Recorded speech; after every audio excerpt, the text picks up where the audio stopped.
Sir, good day po. Paano po 'pag namatay na yung pensioner at yung pensioners ay dalawang beses nagpakasal, sino po pwede mag-apply sa kanila na sa survivorship pensioner? Paano po kung si original ay nagkaanak din sa iba nung nagpakasal si pensioner sa iba dati? Interesting question from ma'am. Sige po, I will answer your question, ma'am, in a direct, concise, and with example. All right? Let's get started. Before I comment, ma'am, and give my answer sa question ninyo, meron tayong reference o guidelines from GSIS website about survivorship pension. Ito po, basahin natin, ma'am. Survivorship pension is given to the legal spouse of the following deceased members and pensioners. Take note, ma'am, legal spouse ang nakalagay. Letter A, old age and disability pensioners. Letter B, active members who have at least 15 years of periods with paid premiums. Letter C, inactive members who have at least 15 years of periods with paid premiums. So yung letter A at letter C, mga pensioners po ito and active members na qualified for pension ng GSIS. So in case mamatay po sila, may survivorship pension po si legal spouse or legal wife. Ayan po. So what are the benefits and privileges of survivorship pensioners? Legal spouse is entitled to receive a monthly pension equivalent to 50% of the pension of the deceased member or pensioner.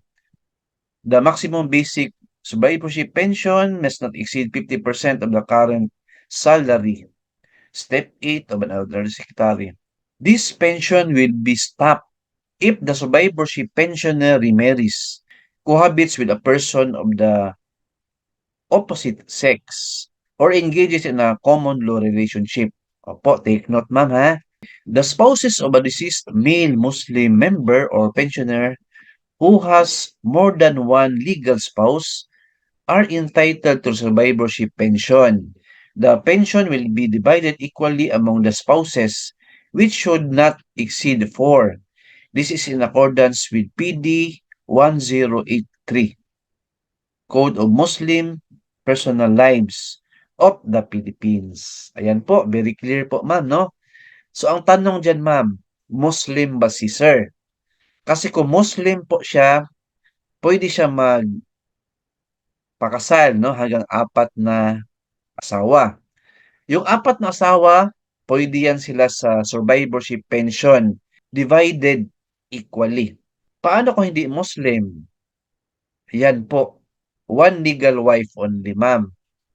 So kung si sir po hindi Muslim, tapos may dalawang asawa siya, ang legal wife po, ma'am, is I believe yung first wife. Siya po yung legal wife na pinakasalan po. Yung second wife na pinakasalan, hindi yan siya valid. Void po yung marriage. Kasi ang consider na legal spouse or legal wife is yung nauna po na pinakasalan. Concerning naman po if itong survivorship pensioner na sinabi po ninyo na may anak sa iba, this is a complex question po or situation. I will not comment po, baka magkamali tayo. Refer your concern po or your question sa GSIS po. Simple question lang po ang masagot ko. Complex question or difficult question, medyo mahirap yan. May mga legal process yan. May mga guidelines yan na mai-interpret pa.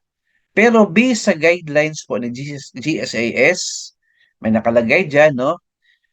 This pension will be stopped if the survivorship pensioner remarries, cohabits with a person of the opposite sex, or engages in a common law relationship. Ayan po, right? So, hindi tayo lawyer. Pasensya po.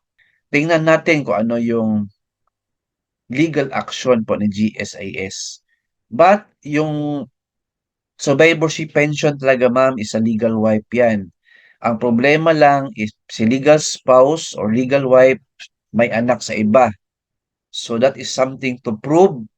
Hindi pwede hearsay po. Kailangan may evidence tayo. And yung evidence na yan, ipakita niyo po sa GSIS. Si GSIS na po ang mag-decide if ibigay sa kanya yung survivorship pension na lifetime po na ma-receive niya. Basta po hindi siya mag-remarry, hindi siya mag-cohabits with a person of opposite sex, and engages in common law relationship. Alright? So hope na nasagot ko yung question ninyo, ma'am. Pasensya na po. Please like, share this video, and subscribe my YouTube channel. Thank you, God bless, and 2 thumbs up.